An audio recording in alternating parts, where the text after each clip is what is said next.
السلام علیکم ورحمۃ اللہ وبرکاتہ۔ الحمد للہ رب العالمین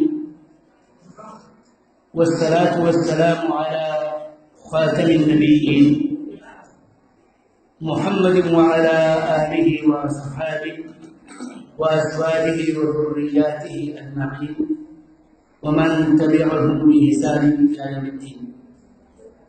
أشهد أن لا إله إلا الله وحده لا شريك له وأشهد أن محمدا عبده ورسوله، أما بعد فقد قال الله تعالى: فالصالحات قانتات حافظات حافظات للغيب بما حفظ الله، وقال النبي صلى الله عليه وسلم كما رواه عنه أبو هريرة رضي الله تعالى عنه: خير متاع الدنيا المرأة الصالحة۔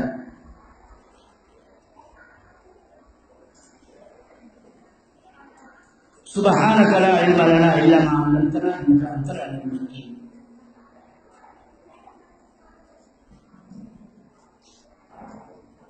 یہاں تشریف فرما تمام ذمہ داران حضرات،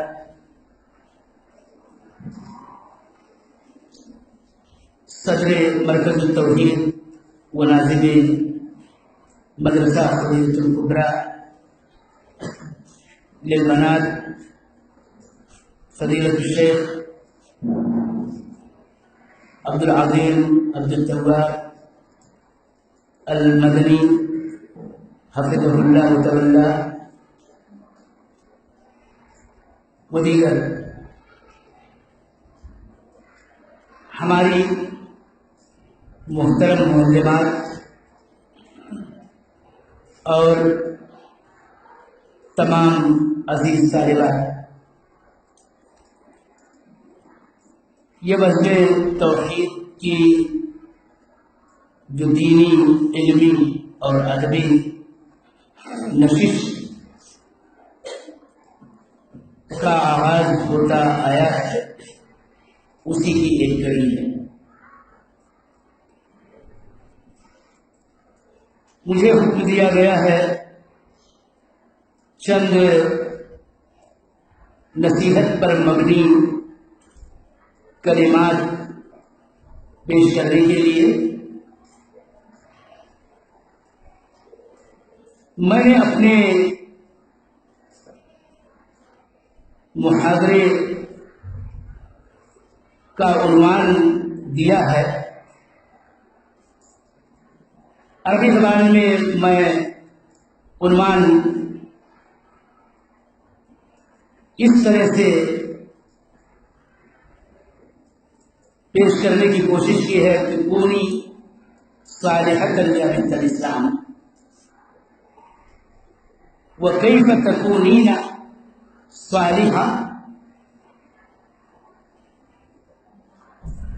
ایک مسلمہ بیٹی کے لیے پیغام کی صالح اور نیک بن جائے۔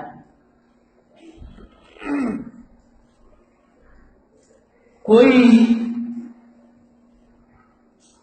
اسلام کی بیٹی کیسے صالح نیک بنے گی، انہی باتوں کو میں مختصر انداز سے آپ کے سامنے رکھنے کی کوشش کروں گا۔ اللہ تعالی توفیق دے ہمیں۔ میں یہ چاہوں گا کہ ہماری معلمات میری باتوں کو توجہ سے سنیں، خود بھی اچھی باتوں پر عمل کریں، اور یہاں اس کمپلیکس میں ایک معلمہ اور ایک مربیہ ہونے کی ذمہ داری ادا کرتے ہوئے عزیز طالبات کو ان باتوں کو ایک جانب سمجھانے اور اس پر عمل پیرا ہونے کی ترغیب دیں.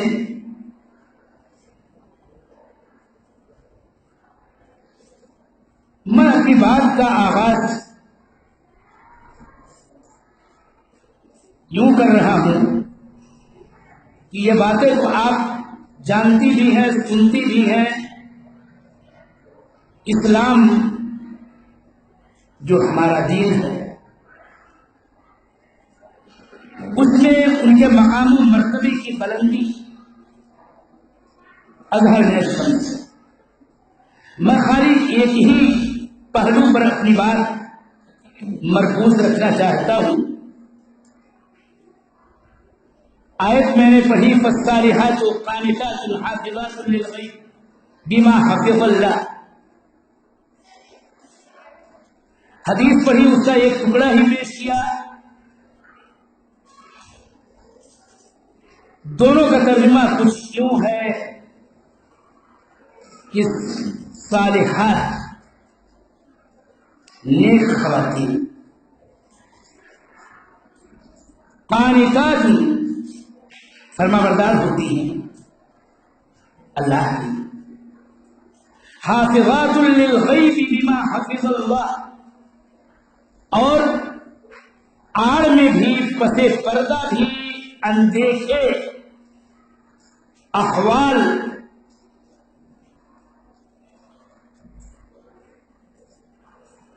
گویا خفا میں بھی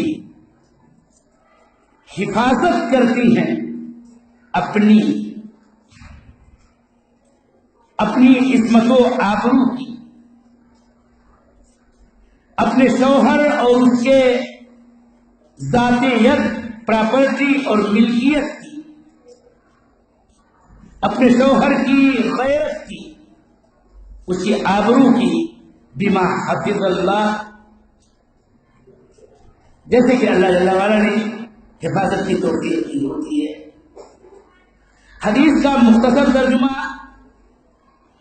بہترین دنیا کی متاع پوجی المرأة الصالحہ، صالح یعنی نیک. اور آیت اور حدیث دونوں سے درس جو مل رہا ہے کہ ایک خاتون کے اہم ترین اوصاف، اہم ترین خصوصیات، اہم ترین خصائص میں سے یہ ایک عظیم صفت ہے کہ وہ نیک ہو، وہ نیک بنے، وہ نیکی کی ڈگر پہ چلے، اور یوں بہت گراں مایا، بہت ہی قدر و قیمت والی بن جائے. کیسے بنے گی صالحہ؟ کیسے بنے گی نیک عورت؟ کیا کرنا ہوگا اس کو؟ کس انداز میں اپنے آپ کو ڈھالنا ہوگا؟ کس طرح سے اپنے آپ کو تیار کرنا ہوگا؟ کس طرح کے اس کے عقائد ہوں، کس طرح اس کے اعمال ہوں، کس طرح اس کے اخلاق ہوں؟ اس لیے کہ یہ صلاح ایمان، تقوی، طاعت الہی، طاعت سنت نبوی، غرض کی شریعت پر عمل پیرائی کے ذریعہ یہ صلاح اس کے اندر پیدا ہوگا. یہ نیکی اگر اس کا اجمالی جواب دیا جائے تو ایک مومن، ایک مسلم، ایک اللہ کی فرما بردار، شریعت پر عامل بن کے ہی کوئی بھی خاتون صالح خاتون بن سکتی ہے۔ اس سلسلے کی بس چند اہم باتیں میں آپ کے سامنے ایک خاص ترتیب سے رکھنا چاہتا ہوں، جو میرا اصل موضوع ہے اور جس کی طرف اصل آپ کی توجہ مبذول کرانا مقصود ہے۔ اس سلسلے میں میری عزیز بیٹیوں، محترم معلمات جو پڑھ لکھ کر کے ایک خاص مقام رکھنے والی بن چکی ہو، آپ کا عقل و شعور یقیناً کہیں نہ کہیں کسی نہ کسی درجے میں پختہ سمجھتا ہوں۔ آپ بھی سنو بہت توجہ سے، اور عام تمام طالبات سے میری باتوں کی طرف توجہ مرکوز کریں۔ اگر کوئی بات نہیں سمجھ میں آتی ہے آپ کسی بھی وقت پوچھ سکتی ہیں۔ یہ ایک نقطہ جو سب سے اہم میری نگاہ میں ہے، جس کی طرف دھیان دینے کی ضرورت ہے کہ عورت کو اپنی ذات انثی کو سمجھنے کی ضرورت ہے، اپنا تشخص تخلیقی اعتبار سے، فطری اعتبار سے جاننے کی ضرورت ہے۔ اپنے آپ کو پہچانو بیٹیوں۔ سورہ آل عمران کی اس آیت کریمہ کے اس ٹکڑے پر میں زور دے رہا ہوں۔ پوری آیت کیوں ہے؟ اذ قالت امرأة عمران رب انی نذرت لك ما في بطنی محررا فتقبل مني انك انت السميع العليم فلما وضعتها قالت رب انی وضعتها انثى والله اعلم بما وضعت وليس الذكر كالانثى وإني سميتها مريم وإني أعيذها بك وذريتها من الشيطان الرجيم۔ پوری آیت کا ملخص جب عمران کی بیوی نے کہا کہ اے رب میں اپنے پیٹ میں پلنے والے جنین کو تیرے لیے تیری رضا کی خاطر وقف کرنا چاہتی ہوں، اور اسی کی نظر میں نے مان لی ہے، اللہ تو قبول کر لے مجھ سے، تو ہی سمیع علیم ہے۔ جب عمران کی بیوی نے اپنا جنین جنا، انثی کی شکل میں، وہ جنین ذکر نہیں، وہ جنین بیٹا نہیں بلکہ بیٹی پیدا ہوئی، تو اس نے کہا اللہ میں نے تو بیٹی پیدا کیا، میں نے انثی مولود جنا، حالانکہ اللہ تعالیٰ کو تو خوب معلوم تھا کہ جو کچھ بھی انہوں نے جنا تھا۔ وَلَيْسَ الذَّكَرُ كَالْأُنثَىٰ، ذکر انثی کی طرح نہیں ہوتا۔ یہی ٹکڑا وَلَيْسَ الذَّكَرُ كَالْأُنثَىٰ پر زور دینا مقصود ہے۔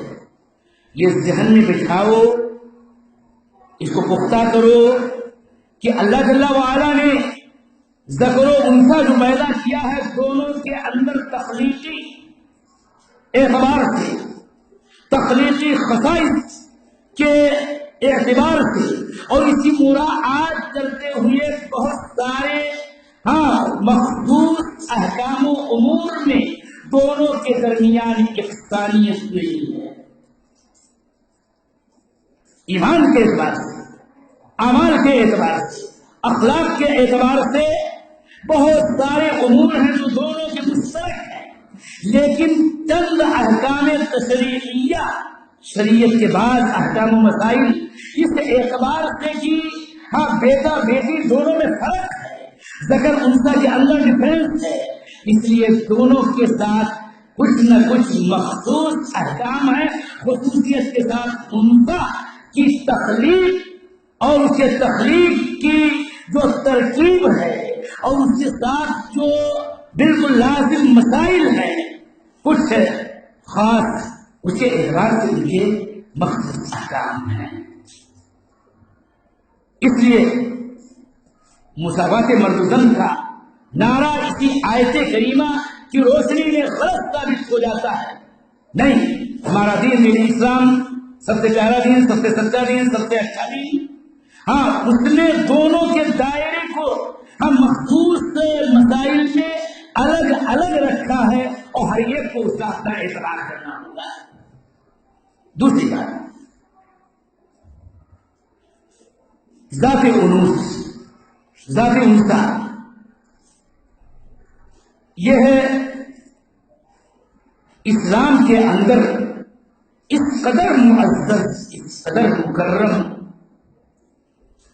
کہ اس کو اس کی صنفی نازکی کے ناطے سے، تخلیقی کمزوری کے ناطے سے اور اس کی کرامت کے پیش نظر بہت ساری وہ ذمہ داریاں کہ جو جفا کشی سے عبارت، جس میں توانائیاں صرف ہوتی ہیں، جس میں جد و جہد زیادہ کرنی ہوتی ہے، دوڑ دھوپ کے جو مسائل ان سے مستثنیٰ رکھا۔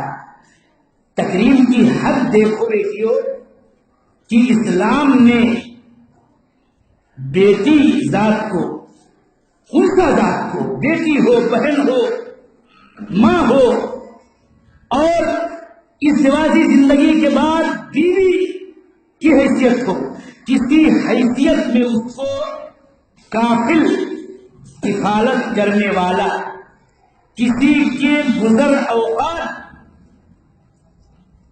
کا انتظام و انصرام کرنے والا نہیں بنایا ہے، بلکہ ہر پوزیشن اور ہر حیثیت میں اس کو مقبول ذات بنایا ہے۔ چھوٹی بیٹی ہے، جب تک شادی نہیں ہوتی ہے باپ اس کی کفالت کرے گا۔ بہن ہے، اگر باپ اس کا مر چکا ہے تو اس کے بھائی کی ذمہ داری ہے کہ اس کی کفالت کرے۔ ماں اس کے بیٹوں پر ذمہ داری ہے کہ اس کی کفالت کرے۔ اگر شوہر اس کا مر گیا ہے یا اس طرح بوڑھا ہو گیا، کفالت نہیں کرنے کے لائق رہ گیا ہے، شادی ہو جاتی ہے، نام و نفقہ کی ذمہ داری جو اس پر ہے، بلکہ اس کی اساسی اور بنیادی جو شروط ہے اس کے انہیں سے ایک شرط ہے کہ شادی وہی کرے جو استطاعت کرتا ہو اور معونہ کی استطاعت رکھتا ہو، نان و نفقے زندگی اور لازمی حوائجی زندگی جس کے اندر پورا کرنے کی طاقت ہے وہی شادی کرے۔ یہ تکریم کی حد ہے، اور یہ تکریم در حقیقت اس کی ذات کی ایک اور حیثیت سے تکریم کے ناطے ہی ہے کہ وہ بڑی ہی محترم، بڑی ہی مکرم ہونے کے ساتھ ساتھ اللہ تعالیٰ والا کی یہ حکمت کہ مرد و زن کے درمیان فطری طور پر دونوں کے درمیان قوت شہوانیہ، غریزیہ، طبیعیہ پیدا کیا ہے، ایک دوسرے کی جانب کشش ہوتی ہے، ایک دوسرے کی جانب کھچاؤ ہوتا ہے، ایک دوسرے کی جانب میلان ہوتا ہے۔ یہ چیز فطری ہے، شریعت ہماری اس فطرت کی نگہبانی کرتی ہے اور اس کی نگہداشت شریعت اسلامیہ نے یہ کیا ہے کہ بلوغت کے بعد جب یہ قوت تکمیل طلب ہوتی ہے، ولی پر ذمہ داری عائد کی گئی کہ وہ شادی کرے، وہ شادی کر دے اور اس شادی کرنے میں جلدی کرے، اور ساتھ ساتھ ایسے احکام، ایسے تشریعات سے اس کو مکلف کیا گیا کہ جن پہ عمل کر کے وہ اپنی ذات کو، اپنی عصمت و آبرو کو، اپنے وجود کو، اپنے اخلاق کو انتہائی محفوظ اور قلعہ بند بنا سکتی ہے. اور یہی وہ مقام ہے کہ جہاں پر عورت یا تو جہل کی بنیاد پر، ایمان کی کمزوری کی بنیاد پر، یا شریعت کے احکام و مسائل پر عمل پیرائی میں ضعف اور کمزوری کی بنیاد پر، اس کے بے اعتنائی کی بنیاد پر، غیروں کی مشابہت اختیار کرنے کی بنیاد پر دھوکہ کھاتی ہے اور فتنہ ہو جاتی ہے. اور یقیناً پیارے رسول صلی اللہ علیہ وسلم سے بہتر تعبیر اور بہتر بات کس کی ہو سکتی ہے؟ میری معلمات، تم یہ حدیث پڑھتی پڑھاتی ہو، اسامہ بن زید کی وہ روایت ہمیشہ ذہن میں اگر تمہارے رہے تو اپنے وجود اور وجود سے منسلک اور وجود سے اٹیچ جو باتیں ہیں، کبھی خطرے کی، سنگینی کی، تو وہ ذہن میں رہے اور پھر اس سنگینی کو اور اس خطرے کو اور بلاؤں کو ٹالنے کے لیے وہ تدبیریں اختیار کرنے کی طرف آؤ گی کہ جن سے تم فتنہ نہیں بلکہ خیر و مسائل دنیا البرات الصالحہ بن جاؤ گی. اسامہ بن زید کی روایت کا خلاصہ یہ ہے کہ ما ترکت بعدی فتنة أضر على الرجال من النساء، میں نے اپنے بعد مردوں کے حق میں عورتوں سے زیادہ ضرر رساں فتنہ کوئی چھوڑا ہی نہیں. وہ آپ اس حدیث میں یہ خبر دے رہے ہیں اور آگاہ کر رہے ہیں تاکہ پیش بندیاں ہوں کہ مردوں کے حق میں سب سے نقصان دہ فتنہ ذات انثى عورت ذات ہے. یہی امرأة، یہی عورت ذات ہے جو فتنہ ہے. تو یہ مطلب نہیں ہے کہ فتنہ بنی رہے عورت، تو واقعی فتنہ ہی فتنہ ہے نہیں. فتنے کو ٹالنے کی تدبیریں اور فتنہ نہ بننے کی تدبیریں جہاں مردوں کو کرنی ہی کرنی ہے، شریعت کے دونوں مکلف ہے، وہاں عورت کو بھی وہ تمام تدابیر شرعیہ اور تمام احکامات دینیہ کو اپنانا ہوگا کہ جس سے اس کی ذات مردوں کے حق میں فتنہ نہ بننے پائے. کیسے ہوگا یہ؟ کیسے ہوگا یہ؟ میں نے کہا مجھے جواب کہ اس سے مخصوص تمام احکام و مسائل جو ہیں اس پر عمل پیرا ہونا ہوگا، اور ان میں سب سے سنگین اور سب سے حساس مسئلہ اس کی عصمت و آبرو کا ہے. اور یاد رکھو بیٹیوں، کوئی عورت اسی حد تک اور تب تک گراں مایہ ہوتی ہے اور بڑی ہی عالی مرتبت ہوتی ہے، بڑی باوقار ہوتی ہے، بڑی وزندار ہوتی ہے، اور اس کا اپنا مقام اور اعتبار ہوتا ہے جب وہ آبرو کی اپنی حفاظت کرنے والی ہو. وہ حدیث مشہور کہ کوئی بھی عورت جو 5 وقت نماز پڑھے، روزہ رکھے اور احسنت فرجہا، یہ دیکھیے اجمالی باتوں میں سے اس کو ضرور ذکر کیا گیا کہ وہ اپنے فرض کی حفاظت کرے، اپنے فرض کو قلعہ بند رکھے، وہ اطاعت بالہا اور پیشور کی فرمانبرداری کرے. فلتدخل من ای ابواب الجنت شاءت، جس جنت کے دروازے سے چاہے وہ داخل ہو سکتی ہے. احسان فرض، اور یہ بات یہاں پر یاد رہے کہ احسان فرض کا مسئلہ یہ تمہارا خالی مخصوص مسئلہ نہیں ہے، مردوں کا بھی یہ مسئلہ ہے. مرد پر ویسی ہی واجب ذمہ داری ہے کہ وہ اپنے فرض کو قلعہ بند رکھے جیسے کہ ایک انثى ذات پر یہ ذمہ داری فرض ہے اور واجب ہے کہ وہ اپنے فرض کی خلاف بندی کیے رکھے. آبرو پہ معمولی چھینٹ اور معمولی دھبا نہ آنے پائے، یہ چادر عصمت بے داغ رہے، صاف اور شفاف رہے، اور تب تک ہی وہ باوقار ہے، تب تک ہی وہ باوزن ہے۔ اگر درجہ بدرجہ جس طرح کے چھینٹے ہلکے یا اس سے آگے کے آئے، داغ کالے اگر لگ گئے درجہ بدرجہ، تو وہ حقیر اور بے وزن اور بے مایا بن جاتی ہے۔ اس کی تدبیر کیا ہے؟ مختصر میں 10 منٹ اپنی بات کرتا ہوں۔ پڑھی لکھی بچیوں، پڑھی لکھی معلمات، آپ اس موضوع پر لکھی ہوئی کتابیں پڑھیں، احادیث میں اچھا خاصا مواد موجود ہے، قرآن پاک میں اچھا خاصا مواد، سورہ نور اور سورہ احزاب اور بھی دیگر سورتوں میں بعض آیات ہیں، سب کچھ موجود ہے۔ سورہ نور کی خود مطالعہ کرو بیٹیو، سورہ احزاب پڑھو اور سمجھ کے پڑھو، اس کے اندر جو تشریعی احکام ہے عورتوں کی ذات سے متعلقہ، اس کو سمجھو اور اس پر عمل پیرا ہو۔ ازواج مطہرات کو خطاب کرتے ہوئے جو ان کو احکامات دیے گئے، جو ان کی صفات بیان کی گئی، جو ان کا وقیرہ ذکر کیا گیا، جو ان کا باوقار سلیقہ ذکر کیا گیا ہے، اب اس کی روشنی میں اسوہ انہیں بناؤ۔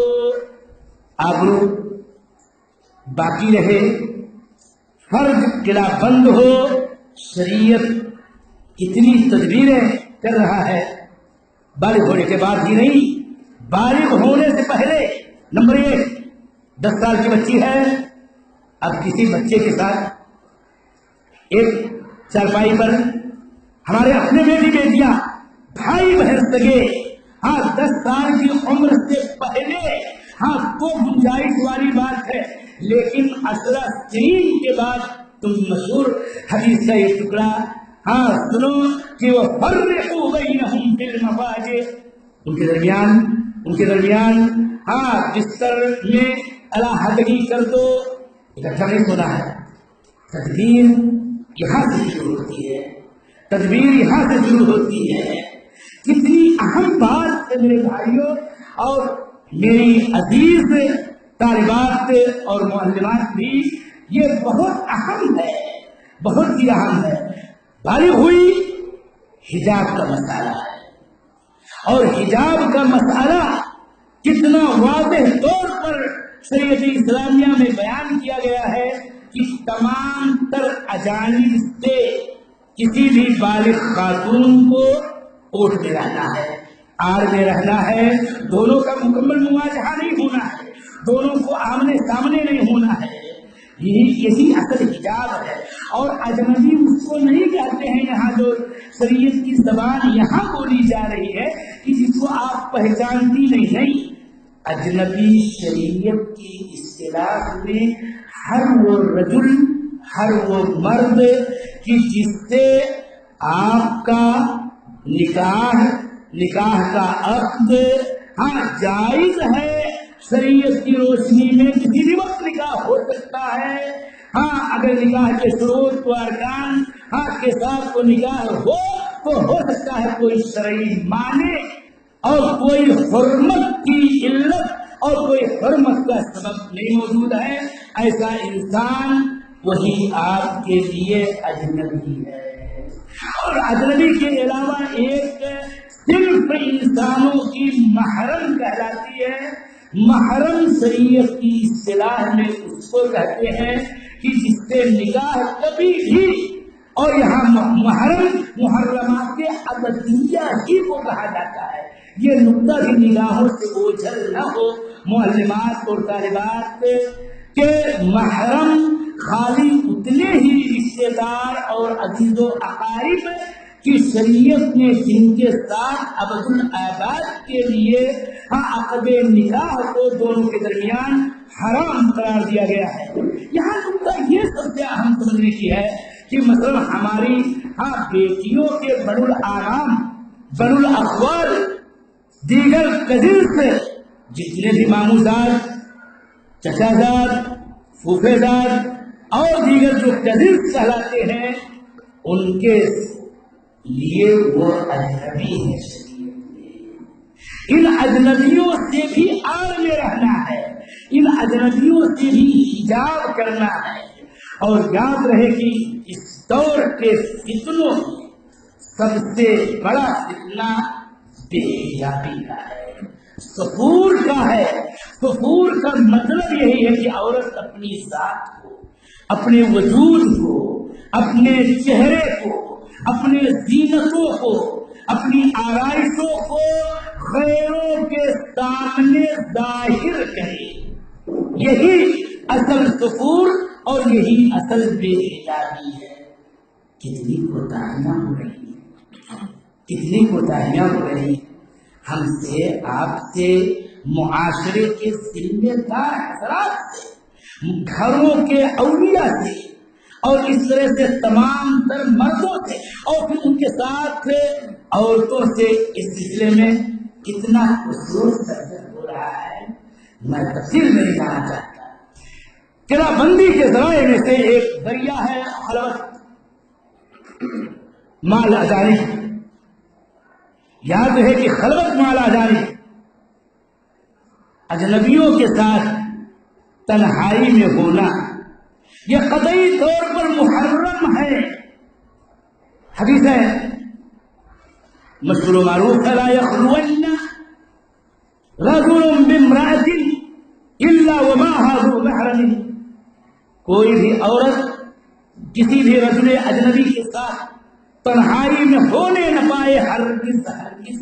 وہی ترجمہ کرو جو تم کو ترجمہ کروایا جاتا ہے تاکہ ثقیلہ کا، کہ ہرگز ہرگز خلوت میں نہ ہو کوئی امرأہ کسی بھی رجل کے ساتھ، اور کوئی رجل بھی خلوت میں ہرگز ہرگز نہ ہو کسی امرأہ کے ساتھ، کسی عورت کے ساتھ، مگر ایک ہی حالت میں کہ جب اس کے ساتھ اس کا محرم ہو، اس کا باپ ہو، بھائی ہو، ماموں ہو، نانا ہو. اور یہ سورہ نور میں ان محارم کا ذکر ہے کہ جن سے حجاب نہیں ہے اور جن کے ساتھ نکاح ہمیشہ ہمیشہ کے لیے حرام ہے، ان میں سے کوئی ایک ہونا چاہیے. خلوت کسی سے پھر غفلتیں ہوتی ہیں، اور اسی لیے یہ موت تک پہنچاتی ہے. پیارے رسول صلی اللہ علیہ وسلم کے الفاظ تو یہی تھے نا میری بیٹیوں، کہ جب ایک آدمی نے اس حدیث کو سن کر کے کہا یا رسول اللہ فرائض الحم قال ارحم والموت، یہ